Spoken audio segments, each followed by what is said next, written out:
What's up, guys? Welcome to the Put Me In Coach podcast. Where we go beyond the headlines and deep dive everything NFL. I'm Ian. And I'm Andy. Please remember to like, comment, and subscribe. Thank you so much. What is going on? How are you, brother? We doing? Good. How are you doing? Fantastic. Guys, before we get started, thank you so much for joining us. Please like, comment, subscribe. So far, we've seen such great engagement on this channel for such a new channel, so I really wanted to give a shout out to our followers who have subscribed and our people who are engaging with the channel. We have like a super smart group of people who keep commenting on our stuff, which is super cool to see. So please like, comment, subscribe. Yeah. That's so fun. Yeah. So today we're getting into the Denver Broncos. So, man, I'm sorry that for non-Broncos fans that we have to do this one because this team's like really tough, man. It's a weird situation. It's not a fun. Well, and the viewers don't know that we actually already recorded this, but the audio got jacked up. So if anybody noticed how we were going in chronological order, that is why you got Detroit before Denver. But we're gonna try to recreate the magic we did the first time and dive back into it. Yeah, and we're gonna go over some things last year, some things this year, and we're gonna kind of decide if we think it's the Kentucky Derby or the Glue Factory for these horses. Straight up. That horse better win, or we're taking a trip to the Glue Factory, and he won't get to come. Yeah, that's a great tour, but you can't see it all in one day. We're gonna figure out. Roll the clip.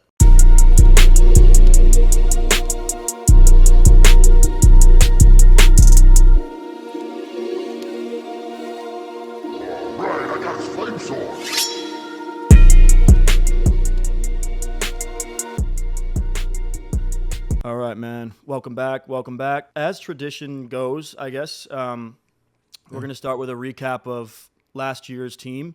Don't think it's too important to spend a ton of time on this because I felt like when we were doing this, in a way, this was almost Sean Payton's first year, given kind of the carryover of last year's roster, but we'll do it anyway.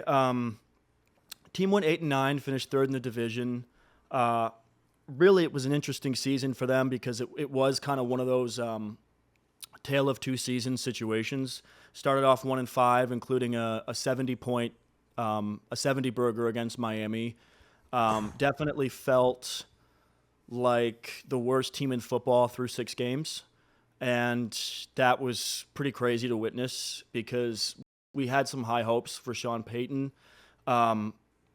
After week 6, they then win 6 out of their next 7 games, with wins against the Packers, the Bills, the Chiefs, and the Browns, who were all playoff teams. They finished 2-4 down the stretch. They missed the playoffs, but it felt like at least sort of partway through the season, once the defense played even okay and didn't let up 70 points, that this offense started to click just a little bit, and you started to see some of that Sean Payton magic and kind of why we consider Sean Payton to be, one of the all-timers, right? Like it felt like it was coming together a bit. And, the wins speak for themselves against those teams. Like, none of those teams are any slouch. But I think going into this year and kind of piggybacking off of last year, Russell Wilson never felt like the right fit, did he? No, he didn't. Not at all. Right. Not at all. Just didn't. Yeah. Yeah. And I mean, last year he finishes with 26 touchdowns, eight picks, QBR of 50.7. It really was an improved season from the car crash that was 2022 for the Broncos offense and for Russ in particular. But how did he have a QBR that bad, though? Well, QBR is tricky. It takes into account kind of all the moments in the game, and crazy. Well, it wasn't a great season, really. I mean, he went from being arguably a bottom 5 starter in 2022 to being just on the other side, just on the bad side of average last season. Yeah. And I think with some of the personality clashings of Sean and Russ, and Sean, who we'll get to in a minute, but for now, Russ, it just felt like he didn't do enough to kind of keep his job, right? Like, I think Sean Payton kind of wanted him out, and it would have had to be a Pro Bowl year for Russ for them to be like, okay, we're going to keep him. But it is a wild situation because it kind of goes down as like the worst trade in NFL history, really, as it stands. I mean, it's crazy, you know? It's really crazy. Yeah, it's between that and the Texans, in my opinion, but... Deshaun? The Deshaun one, but Deshaun's at least still on the Browns. You know what I mean? Like, that's the hard part, right? Is that Russ is no longer on your team, but he also is... You're paying his contract to not be there. You paid him to go take a vet minimum with Pittsburgh. That's like, it's so much money. That's how much it didn't work. It's so much money. So much money. That's a lot of chicken, man. And it's all dead cap. Like, it's just like dead money, and They're can't fucked. and you can't do anything about it. Like, you just they're screwed. Yeah, and it's interesting because, you know, you and I are that age that, you know, when we were younger. I mean, I say younger, you know, 10, not even 10 years ago, 5 years ago. Yeah. We were talking about Russ as one of the better QBs in football. So this... he was like... Isn't his career passer rating, like, isn't his career QBR, like, the best ever? I don't know, man, but it's good. I'm willing to bet. I think it's either his, like, passer rating or his QBR. One of the two is, like, literally the best over the last 20 years. Yeah. Because Cowherd references it a lot when he's talking about... When he's kind of trying to defend him, you know, and he's like, I don't know how this fall off happened. Like, it just happened overnight, and it was very weird. And it was weird. He's not wrong, but you know, that doesn't help the Broncos at all. Obviously, it's one of those mysteries, right? He was great in Seattle for so many years, and then you felt like him and Pete Carroll maybe were the issue. You know, you felt like Pete Carroll was maybe the issue, and then they obviously make that mega trade, and you find out that it wasn't really Pete Carroll. It was fully Russell Wilson. So. No, and I mean, John Schneider of the Seattle Seahawks looks like just an absolute wizard. You know, I mean, talk about a narrative flip. I mean, I remember when that news broke, we were like, what are they going to do at quarterback? And they immediately went on to win the playoffs, and the Broncos were the worst offense in football, arguably. Yeah, and I would blame part of that on Nat Hackett, but you saw a real coach take over this team last year, and it's not like Russ was a world beater. Yeah, man, the demise was televised. It was tough to watch for those of us who remember how nice he was during the Legion of Boom run and during that. It's just it was such a weird situation, but it's a perfect segue into kind of our first major topic around this team. And I think, you know, generally we like to start with players or like fun things, but, you know, this team is weird because the roster is not very good, and the Tony Soprano of this, you know, the Walter White, the main character of this team in this story is not a quarterback or a star player or a defensive player or even a unit. It's the coach. Do your dirty work. Go, yeah. I don't want to do your dirty work no more. Head honcho. I'll leave it to you first. Where are you with kind of the enigma that is Sean Payton right now? What do you think about him? Where are you on this? It's so hard to say, honest to God. It's so hard to say where I'm at with Sean Payton because I, as many other football fans did, you know, we saw this seemingly like really good roster. You know, you're talking like Russell Wilson, you know, Javonte Williams. You have Jerry Jeudy hopefully taking a step forward. Cortland Sutton. You have Bradley Chubb. You have Pat Surtain. You have these core pieces that were there. And I think everybody chalked it up to, oh, Nat Hackett's not a real coach. I mean, it was everybody and their cousin knew the fact that Nat Hackett was only hired because they really wanted to bring Aaron Rodgers in, and obviously Aaron decided to not go there.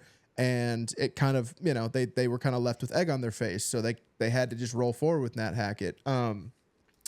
So I think that first year, everybody pretty much chalked it up to, yeah, this guy's just like, he's not really even an NFL coach. It felt very, Freddie Kitchens from the Browns a few years ago. It kind of felt in that territory of like, nah, this ain't it. So then you bring in Sean Payton, right? And he has this unbelievable contract. And you think, okay, perfect. Now this team is going to start rolling. You're going to get the best out of your Jerry Jeudy's and Williams and Cortland Suttons, and Russ is going to look like Russ again. And, you know, that defense, you got at worst, the second best cornerback in the league. You got, a high-level pass rusher. Like, this is really going to work. And it didn't. It didn't work at all. And it makes me kind of peel back the layers of Sean Payton and be like, okay, what are you for real? Because I've only seen you really with one quarterback and one team. And through my findings, I think when you think of Sean Payton, as we all did when he got hired, I think you think of him in this upper echelon of coaches, right? You think of the the Andy Reids, the John Harbaughs, the Sean McVays, the Kyle Shanahans, the Bill Belichick's. He's kind of in that group of like those really legendary coaches who can really change a culture, change a team. But the more I looked through it, the more I found that he's really Mike Tomlin. I think that's the closest comparison I can make. Two guys who are really, really, really good in the regular season, who played for, obviously coach for these huge city. You got Pittsburgh, which is, obviously this blue blood franchise. And then you have Sean Payton down in New Orleans, mega city, Drew Brees, Hurricane Katrina, the Super Bowl. It all creates this aura around them. But again, when you peel back the layers, you wonder, okay, what are you without Sean Payton, or I'm sorry, without Drew Brees? Similar questions been answered about Mike Tomlin the last couple of years. What are you without Ben Roethlisberger? And it at least in Mike Tomlin's side, it's there's been a lot to be desired there. And I fear that is what we're going to see when it pertains to Sean Payton as well. Over the course of his entire tenure at New Orleans, he won 161 games and he had 99 losses. I think any franchise, especially guys like you and me who've dealt with the Matt Patricias of the world, I think most franchises would absolutely take that. I mean, you know what I mean? But his playoff record is 9-8. And a couple of those teams in there were 13-3 powerhouses, especially in the last couple of years with the Saints. The infamous Rams, the team that got kind of screwed by the Rams with that no call hit. The team that got screwed by the Vikings with the missed tackle and the Stephon Diggs. The Minnesota Miracle. Those are some really, really, really good teams, and they just never really got over the hump with them. Obviously the legendary Super Bowl that they had, the iconic onside kick out of halftime to beat the Peyton Manning Colts, that's forever gonna uplift him with the greats, right? Is that a core football memory for you? It is for me. Oh yeah, for sure. Yeah, I remember exactly where I was. So I was in Max Lawler's basement. Yeah, he had a watch party. Shout out Grant Shepherd. Yeah, there you go. Perfect. Yeah, it was an awesome moment, and I think we all thought, okay, Sean McVay got over the hump. He got the Super Bowl. Let's this is probably going to be somewhat of a dynastic team, right? You got a top 5 quarterback in football. You have all the pieces there. Let's run this bitch for the next 5 to 7 years, and he kind of didn't. So I say all this to say, are we sure that he is that level of coach? Because I think when we all look at it and go, okay, again, you have Russell Wilson, who as we touched on, we've seen him be amazing. You have a first-round wide receiver in Jerry Jeudy, who looks like he has the talent, but hasn't really had the quarterback to show it yet. And then you have like the Nat Hackett system where it's like, nah, I don't think that was working for anybody. You have this dynamic young running back in Williams. You have this, you have a really solid wide receiver in Cortland Sutton. I feel like he's one of the most underrated wide receivers in the league. I don't think he's necessarily a 1, but I think the hope was that Jerry Jeudy was going to end up being the 1, and then Cortland Sutton's your 2, and you're kind of golden. You know, you have a solid O-line. You have these defensive pieces. This should work. And you took this job under these terms. Russell Wilson was not forced upon you. That's a key. You took the job. You took the job. You know what I mean? So you had to sit at your house while looking at that contract offer and going over the depth chart and thinking, okay, well, I can work with Russell Wilson. You didn't call him. You didn't try to get to know the guy beforehand, because it seems like almost immediately you were using him as a scapegoat. You know what I mean? It seemed like, like all these reporters are saying, oh, well, Sean and Russ don't really, there's tension in the building, and then there's tension on the sidelines, and they're getting it on film, and they're yelling at each other. And it's like, well, did you not do any research, or did you just see the $18 million contract and go, boom, yeah, I'll come back. Why not? You could have waited 1 year and go and work with Justin Herbert. You knew Brandon Staley was going to get fired. That's the job you really wanted. We all read between the lines of the Cowherd shows when he would say that, you know, oh yeah, Sean Payton's got his eye on one job, and I think we all know which that one is. You know, I can't say, but you know, he likes the sunny LA weather, and you know, Justin Herbert 6'5". It's like, you know, we all knew what it was. So he loves coming to Southern California to my studio and visiting me, and I could see him staying around here a little longer, if you know what I mean. I don't have any sources that are official yet, but that's what we're hearing. That is literally what we heard. So thinly veiled. That is what you and I heard for. I mean, year. every week of the football season when he would come in. So I'm just kind of like, what? Where do you fit in all of this? Like, are you really that guy? Are you a bit of a Drew Brees merchant, or was Drew Brees a bit of a Sean Payton merchant? I'm not sure. You know, these teams were great. Was it more on Drew Brees? Was it more on Sean Payton? I don't know. I wasn't, you know, very closely watching the Saints during those runs. So, you know, if Saints fans find this, please enlighten us, because I'm confused as to why you can look at this roster as it was when you took that job. And now you were stuck in the situation where you have Zach Wilson, you traded for Zach Wilson. I'm sorry, but what do you see in that kid? You have Jared Stidham on the team, who was like maybe going to be your starter last year. Like, there was already talks in camp of like, oh, we brought Stidham in to like compete with Russ, and everybody's like, what are you talking about? And then you just drafted Bo Nix. So like, what is it? What's the plan here? That's what mind boggles me about Sean Payton.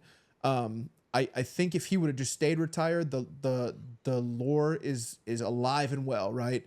He's got this reputation of being this great coach who won, you know, multiple division titles in the NFC South, and then, you know, obviously won that Super Bowl. But now I have to take it back. You're going up against Andy Reid, who, you know, I think by all metrics is probably the second best coach ever. You're going against now you have Jim Harbaugh to go against, and then you have Antonio Pierce, who, you know, is kind of like Black Dan Campbell. He's just like a guy you want to run through a brick wall for. And you might get left behind. And I don't know how that bodes well for you moving forward in your legacy and how you are perceived as a coach. You know, it would be really gross to see you go out sad. And I hope you don't. I hope that Bo Nix is right, but I think you're a bit cocky, and I think you ended the season with a lot of egg on your face, and I can't ignore the egg. I can't look at the Super Bowl, the Lombardi Trophy in your case and go, yeah, but I see the egg fully on your face, so I can't ignore that. But yeah, that's just kind of my rant. I don't know what to make of Sean Payton. I don't know why he would do this, and I wish he would explain it, honestly. I'm at a loss. No, I'm with you. I think, you know, why do we take risks when we're young, right? We take risks when we're young so that we can build, you know, the career legacy and the career prestige that when we're older, we don't have to take those risks. What's really interesting to me is when, you know, Sean Payton comes from the Bill Parcells coaching tree, which is a very, very, very legendary coaching tree and a very legendary coach. One, you know, you touched on Mike Tomlin as a comparison. One massive difference between Mike Tomlin and Sean Payton in terms of their kind of 2010s, 2000s legacies is that Mike Tomlin inherited, a very put together situation with great ownership, a great franchise, and from a head coach in Bill Cowher. Bill Cowher, super powerhouse. Yeah, who had won a Super Bowl just a couple years earlier. They were perennial contenders during the Jerome Bettis years. I mean, they were a very, very good football team. And to his credit, he did win a Super Bowl, and they did take it up a notch, after a bit of a lull. But it was a very different situation for Sean Payton. When we talk about, the calendar year 1993, 1992 was the last time since the year 2000. So 1992 and 2000 were the only times, and since before 2006, when Sean Payton took over the job, that team had a winning season. So we're talking about 2 winning seasons between 1992 and 2006. That's rough. And when we talk about Drew Brees, it's difficult to unpack because Drew Brees was a decent quarterback in San Diego, but he had a shoulder problem, and he was trying to get a contract with Miami Dolphins. They brought him in, and they ended up not signing him. It was a big kind of storyline back in the day. A lot of people don't remember this, but I was a kid, and it became this kind of situation where Sean took the job, and they ended up bringing in Drew Brees, and it was just this kind of magical cocktail. I do believe that for our generation, Sean Payton is one of the best coaches in the National Football League, mythos, so to speak. And a lot of it did have to do with Drew Brees, but Drew Brees wasn't exactly Tom Brady when he took over that job in New Orleans. And he also hadn't been an established starter like Ben Roethlisberger, which is what Mike Tomlin inherited, right? Mm-hmm. But when I ask, why do we take these risks when we're young, when we talk about Sean Payton now, taking this job to me is confusing to say the least. And I know that you touched on it, but outside of the money, I can't understand for the life of me why he took this job. He didn't have to. And when I say that, I mean that. A lot of coaches, there's been a lot of turnover in the NFL the last couple of seasons. And I would say for my money, he's probably been the belle of the ball. Him and Jim Harbaugh have kind of been the 2 big names in terms of like established, kind of like young swings, so to speak, that the last few coaching cycles have been brought up as potential coaches. He could have gotten probably any job in the league this past season. And I think there's a fair amount of teams that were on the edge that would have fired their coach had they had a conversation with him prior. This was an unnecessary risk. I understand $18 million is $18 million, but it's not like he needed the money. And even if he needed the money, he could have waited, just a little bit and gotten a better offer. And the reason why I say that is because just from a schematic perspective, it doesn't make any sense to take over this job knowing that you are locked into this much Russell Wilson money. If you want to rebuild, you take a job with the rebuilding team that has the draft capital and the cap space to rebuild, right? I understand the idea of going, you know what, F it. I'm not going to take over a good team. I'm going to rebuild again, just like I did in New Orleans, and I'm going to do it twice. I get that. But then take over a job like Washington this past season. Take over a job where you have the mobility and the high draft capital to restart and build this thing from the ground up, Sean Payton style. So taking this job to me doesn't make any sense. Moving on from Russell Wilson after a contentious year doesn't make any sense because, you said it perfectly. You knew the deal going in. You knew the roster. You knew the cap situation. You knew the quarterback situation. And Russell Wilson doesn't do what Sean Payton's system is. You can talk to any, former player, listen to any former offensive player who played with Sean Payton, particularly quarterbacks. He runs a very, very, very quarterback-friendly system, but it is a system. It is a timing system. It is an intermediate system. It's a system, and Russell Wilson doesn't run system football. So the whole situation is confusing to me, and you're right. I hope that we don't end up with a situation where this guy tarnishes his legacy, but just because you were something doesn't mean you are something. Totally and agree. I think Patriots fans learned that the hard way the past couple of years with Bill Belichick, who is the greatest of all time. Sorry, Yep. you guys can continue to, pour dirt on his legacy because he sucked after Tom. But the reality is, he is the greatest head football coach of all time, and he was dog shit the last 2 seasons. Complete garbage. Yep. And if it can happen to him, it can happen to you, right? It's one of those Yeah. situations. And you're right. I mean, it's really well said by you, and I don't have much else to add besides that. I think it's just a puzzling decision from a guy who definitely wasn't in a desperate spot. His agent and himself, they had a ton of room to negotiate over a couple of years with different teams. Tons of ball clubs would have hired this guy. Yeah, So it's a weird situation because you can't rebuild and you can't really, and you don't like what's in there already. So why take the job? But let's segue that into kind of where we are now going forward with this team offensively. Sure. I think obviously, to get to the immediate kind of turnover on this roster, we just covered Russell Wilson, taking off, absolute failed tenure in Denver, but it did lead to a first-round draft quarterback selection this year,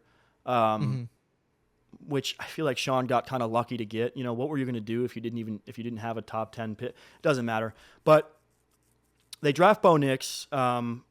He's an older guy. He's an older quarterback, but he really, really played immensely great football last year.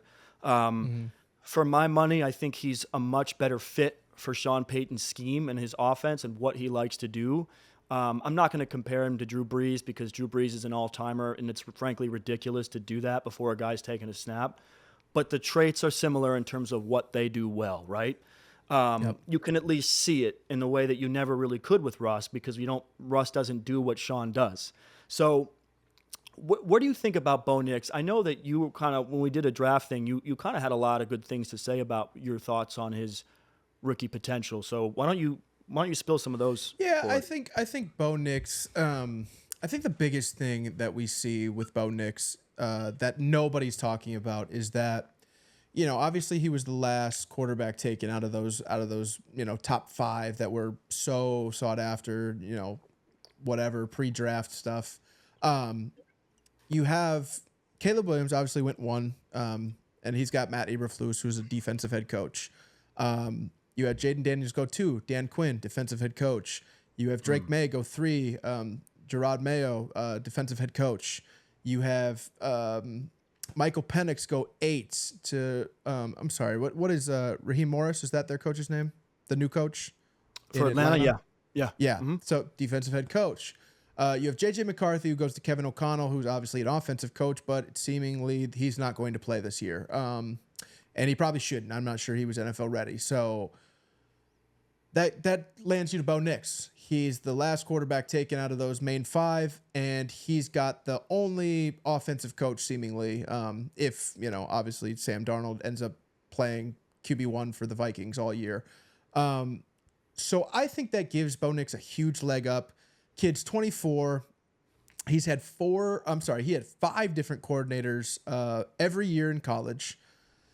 He got better every year in college, and I think most importantly, he just seems like dialed. He just seems like he's not about anything else but football.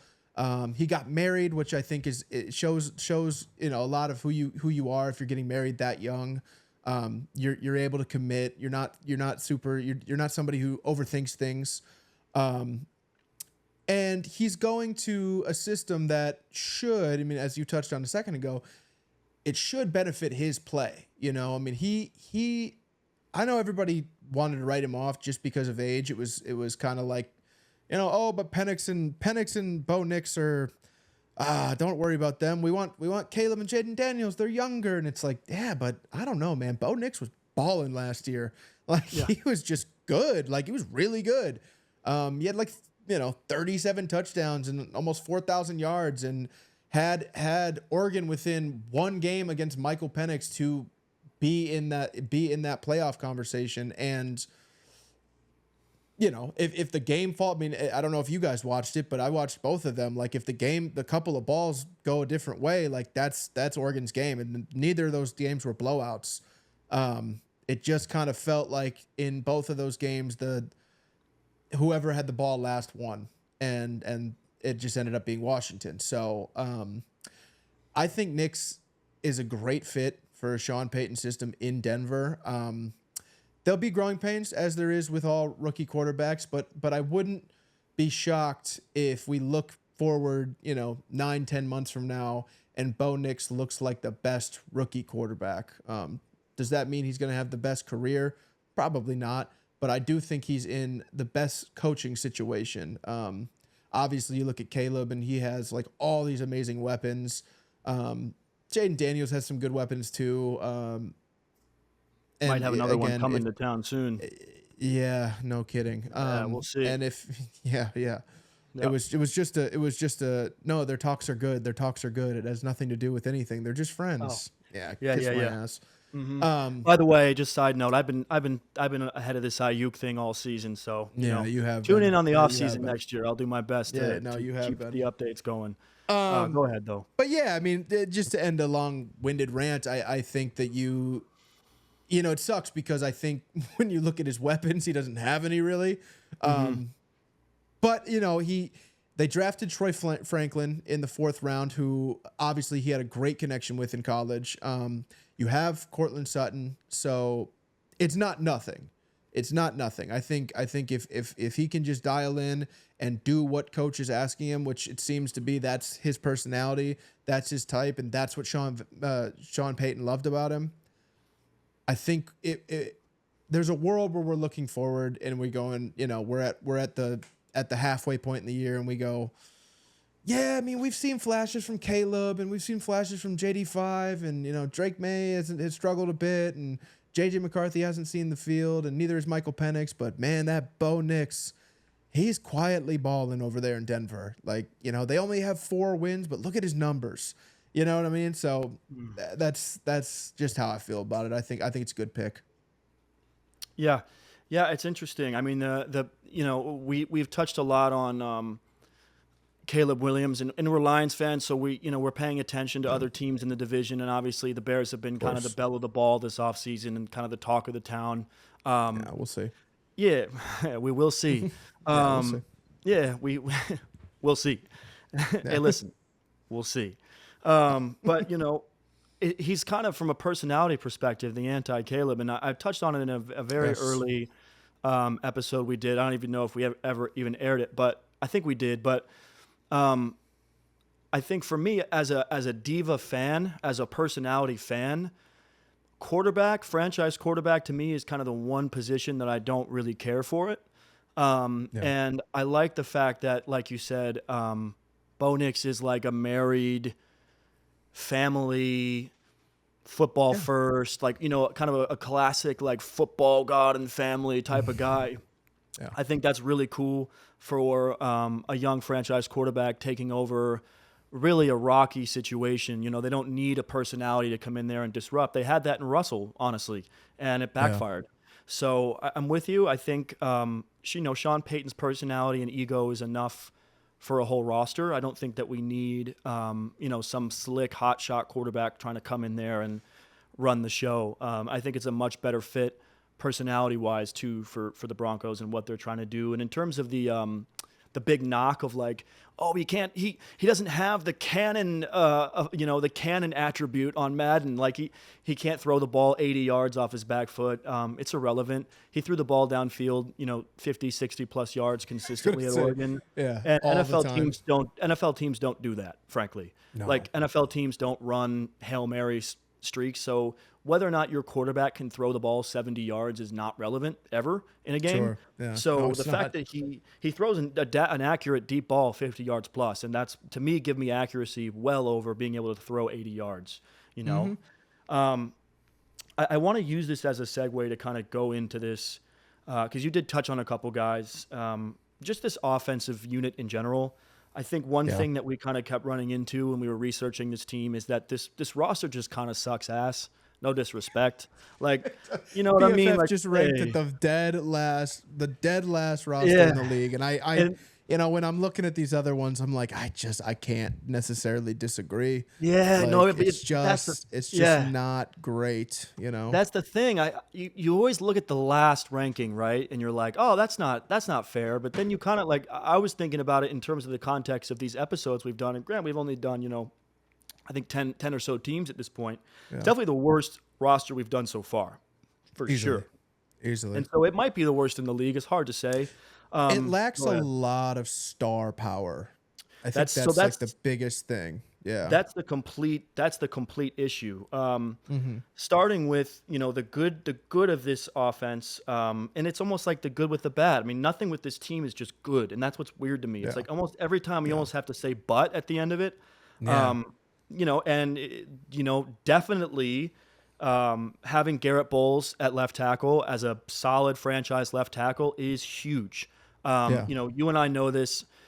Pretty much every fan who's plugged into the league knows that when you have a franchise left tackle, it's a huge game changer for your team. And the Denver Broncos do have one. Garrett Bowles is not the best left tackle, but he is a franchise dependable, very good left tackle. And the offensive line is decent, but the problem I have with it is that they had a center in Cushenberry that they let go to the Tennessee Titans. So you're losing that continuity, and you're losing, one of their main, interior offensive lineman pieces. Generally, when a team lets a center go, it kind of tends to mean that they're projecting them to be over the hill. But with a rookie quarterback, I wouldn't mind having a guy like Cushenberry snapping the ball to him. I kind of wish they would have found a way to keep a guy like that on that O-line because, they need it. Moving on to the tight end situation, I'm not into it. Again, it's Adam Troutman. Years to blow us away. We're not blown away. It's Greg Dulcich, right? You guys bought into that at once upon a time. I never will. He's had 2 wow plays in his career, and you guys are living off of that. He's got cool hair. I get it, but he's just not very good. I wouldn't be surprised if Lucas Kroll, who's now listed as their 3rd tight end, gets a lot of run this year. He had an elite RAS score under the speed category for tight ends. And he has a lot of that almost Trey McBride-ish stuff to his game. He's really fast. He's really physical. He's in a crowded room, kind of like everybody else. I mean, I want to kind of keep going down the list here of these players and these positions, but before I do, essentially, what I kept discovering was this running theme of depth is sometimes overrated. I think this team is full of, 5 or 6 deep players at every position. Like Sean Payton almost can't make his mind up about who he wants to play. But you would trade 3 of these guys at every position for a number 1 receiver. You would trade 100%. 3 of these running backs for a Saquon Barkley. You would trade all 3 of these tight ends for Sam Laporta. So at the end of the day, it kind of ends up being, you remember in paint in art class as a kid where you would try to make new colors with the paints and you'd have your blue, your red, and you'd fuck up and you'd get the wrong one. And it would just end up being this grayish, sludge color. And you'd be that's kind of how I feel about this roster. It's just a bunch of dudes who haven't separated. We talk about the running back room. It's another example of this. Javonte Williams was a guy who his rookie season really, really impressed me. I was very excited watching him play. He kind of took over that backfield at a time where he wasn't really supposed to. They had a guy, and he sort of came out that second year in 22 and got injured and missed that whole 22 season. Came back last year and just didn't look the same. I mean, he averaged 3.6 yards per carry. He was terribly inefficient despite getting, frankly, quite a bit of volume at the running back position. It's not like they didn't use him. He had half the forced missed tackles last year than he did his rookie year on double the volume, which for those of you who don't understand what I'm saying, that's fucking insane. He got twice as many carries, essentially, as his rookie season and forced half as many missed tackles. Can he bounce back this year? I hope so. They have guys like Jaleel McLaughlin who showed a lot of promise as an explosive pass catcher, but for my money, I'm not sure that he can be, a valid replacement as he's not a 3-down back really. So they're going to need something from him. They drafted Audric Estime from Notre Dame, who's a big-bodied, between the tackles running back, who I think is pretty good, but he's probably going to be more of a goal line, short yardage merchant. So you're probably trotting out Javonte again next year, and you better hope that he looks more like his rookie year than his recent tape has shown. And probably the most egregious example of confusing and hard to decipher depth is the wide receiver room. You touched on it in the last little segment that we had about Bo Nix, but Cortland Sutton, to me, working that deal out was pivotal. There was some talks ahead of this offseason that he was going to be gone. It was going to be a holdout. It looks like he's coming back. Everything's good. I think a guy like Bo Nix is really going to rely on a player like that. He's a very sure-handed receiver. And last season, he was definitely their best player on offense. But really what he does well is, red zone jump balls. He's not a 1. And he can be a high-level 2, especially in the red zone if you have another dynamic wide receiver who's a real 1 opposite him, but they don't. So I don't really know what to make of Cortland Sutton next season. A guy that I'd really like to see get some more run is Marvin Mims. He was a Pro Bowler last year as a return man, which is pretty wild. He didn't see a lot of action last season, but when he did, he was highly explosive. But again, man, we're talking about a 5'11", 182-pound guy who's smaller than me playing wide receiver in the NFL. So he really is kind of one of those gadgety, speed, merchant guys. He's not a 1. They don't have that. And then you kind of go down the list. I mean, you touched on Troy Franklin. I thought it was a great pick for them to get him in the 4th round. I never bought him as a 2nd rounder. I think being Bo Nix's college teammate is going to bode really well for this offense in moments of crisis, and I think there'll be a lot of them this season with a rookie quarterback and this roster. So I like it. He's fast. He's got big playability. He can get open downfield, which is really, really cool. They're going to need him for big plays, but he's a rookie and he's a 4th round pick. We don't really know what he is. Tim Patrick's coming back, right? Okay, great. Tim Patrick was good once upon a time a couple years ago, but he's been dead for 2 years. So we don't know what we're getting there. I mean, it's true. I honestly, God bless him, but I don't even know if this guy can run anymore. I've got to see tape of him jogging to. He's broken his legs 2 years in a row. Believe it. No, yeah. And lastly, our Detroit's very own Josh Reynolds, who was a criminally underrated wide receiver last year in Detroit. But again, what happened in the playoffs with the drops in the most crucial moments of the game is enough to mentally change you as an NFL player. And we've seen guys unraveled over less. He lost us that game last year.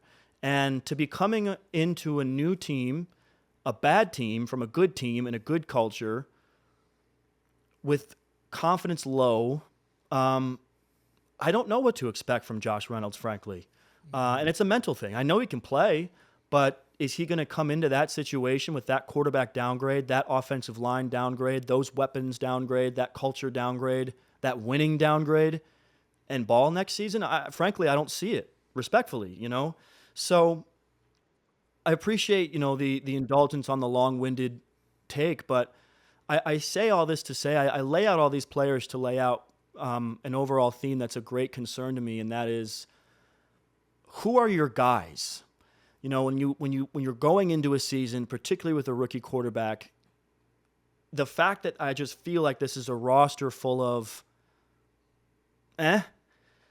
offensively, it's concerning to me. Unlike you mentioned JJ McCarthy, unlike Caleb Williams, unlike any of these other guys, Penix, of course.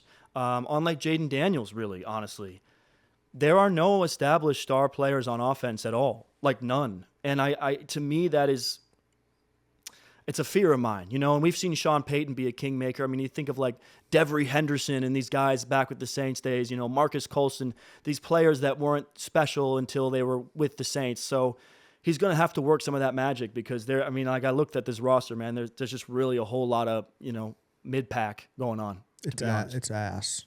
Yeah. It's really ass. It is. It is. I'm sorry. It's ass. It is. And, you know, I'm sorry for Denver fans, but it is what it is. I do want to touch on the defense before we go.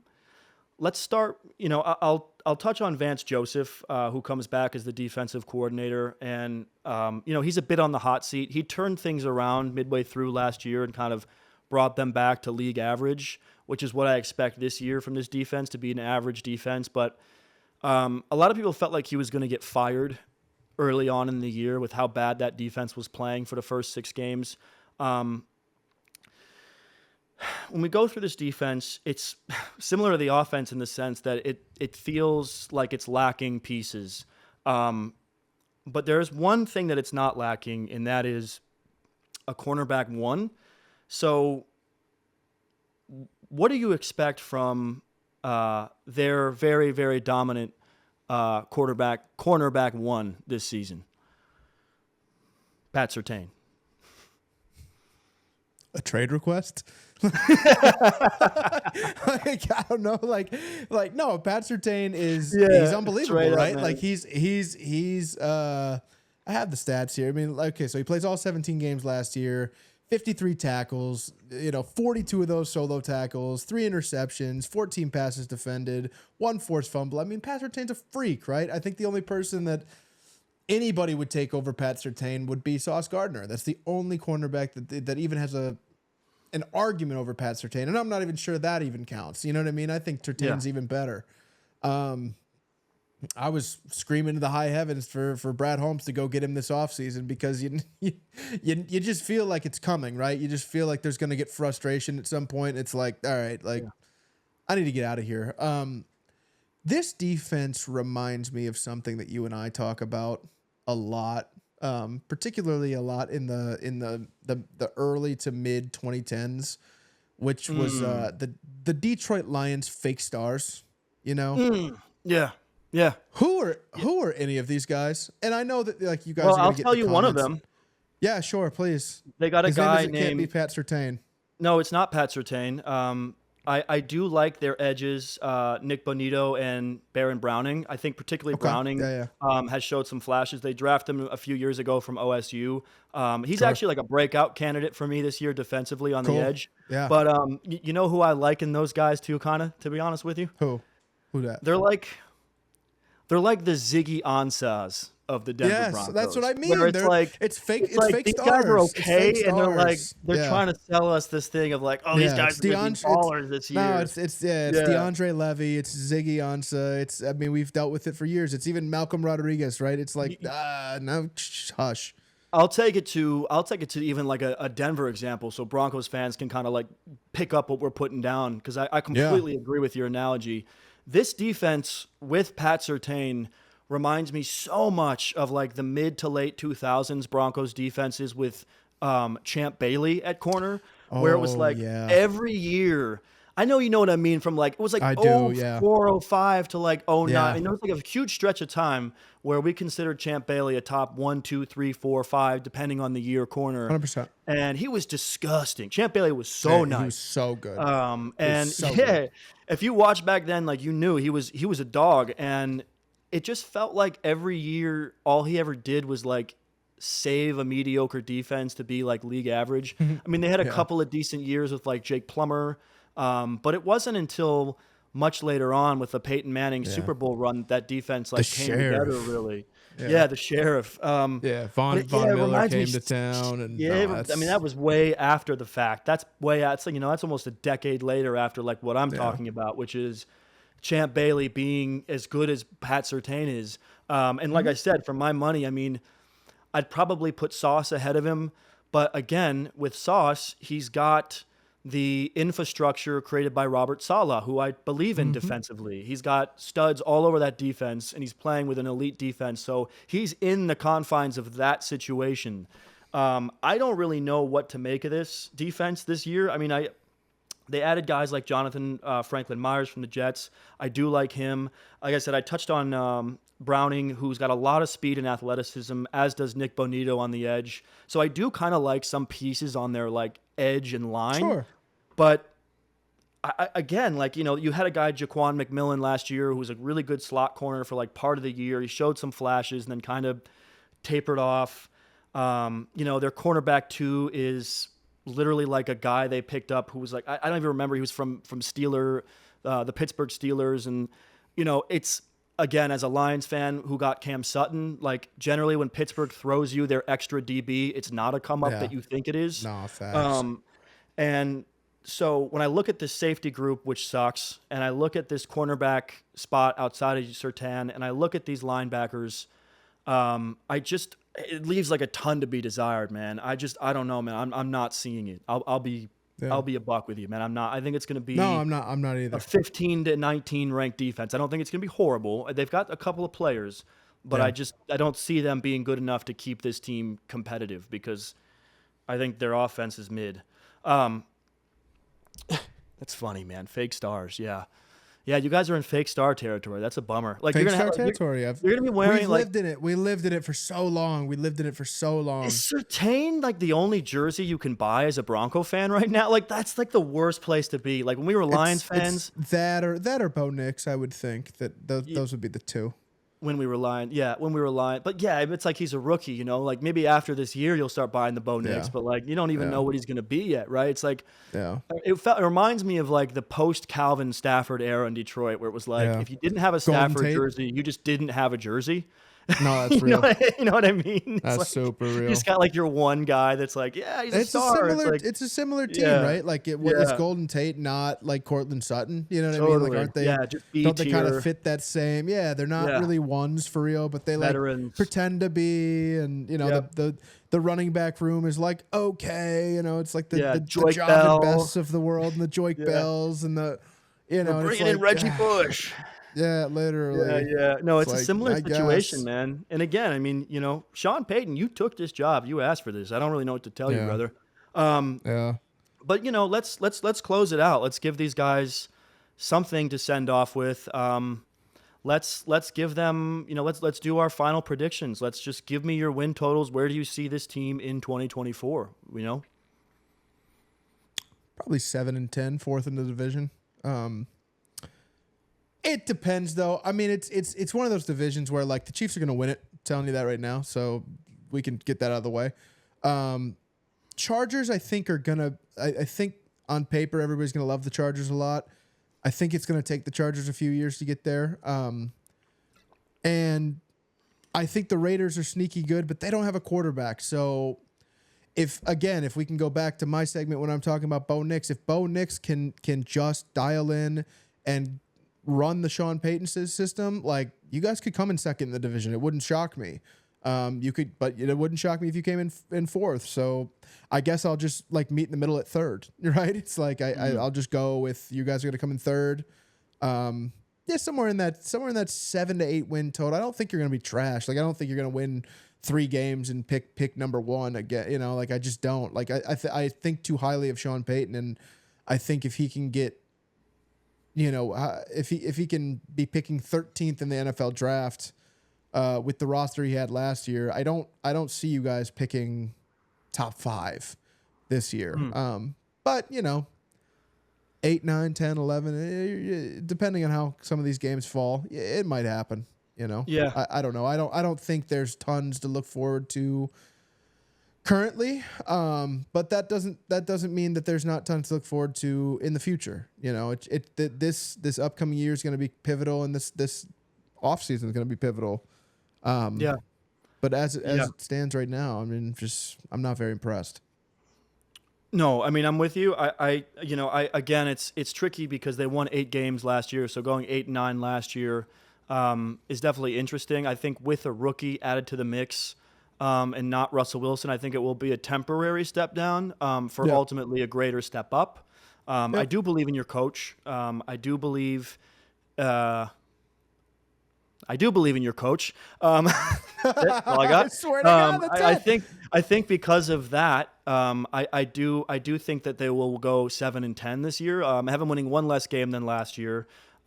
Just because I think there was a sort of fluky Sun run in the middle that I'm not sure is going to happen this year. I do think your division kind of stinks outside of Kansas City, but the problem is, what exactly separates you from the other two teams in the division that aren't Kansas City, right? You know, you don't have the studs that Vegas does, right? They still have Devontae Adams. They still have Max Crosby. Max Crosby. They still have they brought in players this offseason, right? They drafted some good guys. Brock Bowers. Yeah, Brock Bowers, right? I mean, I think that the Raiders actually have a pretty decent roster. It's not great, but it's okay. And, you know, Gardner Minshew, by the way, if you're ever wondering if someone does a blind quarterback review, you know, the blind comparison where they do the like quarterback 1 and quarterback 2, and they try to like trip you up with saying that like quarterback 2 is actually better than 1. The other quarterback's always Gardner Minshew, just a spoiler for you guys. Yes, it is. And the thing is he's good. So if he's their starter and, you know, with those weapons and with that, you know, the new pieces, I think that team will be okay.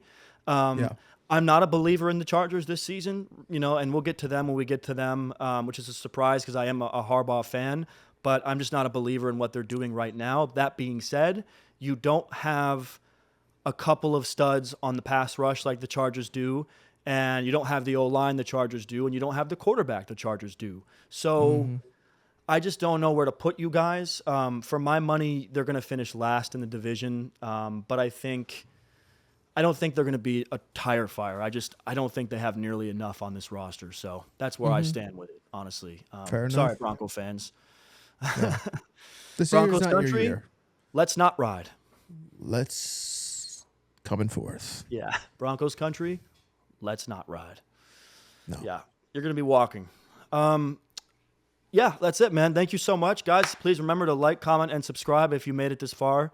We really appreciate it. Broncos fans, please give us like some bonuses. We've been meeting such great fans online. Give that us have, some like, hope. Insights. Yeah, you know, talk about it. You know, if you got a couple of guys that we didn't touch on, or that we maybe like sold short, give it to us straight. You know, we always want to hear it. We might disagree with you, but we'll definitely respond to everything you guys say, even if it's like hating us. So, yeah, that's it, man. Thank you so much. We'll see you on the next one. Go Broncos.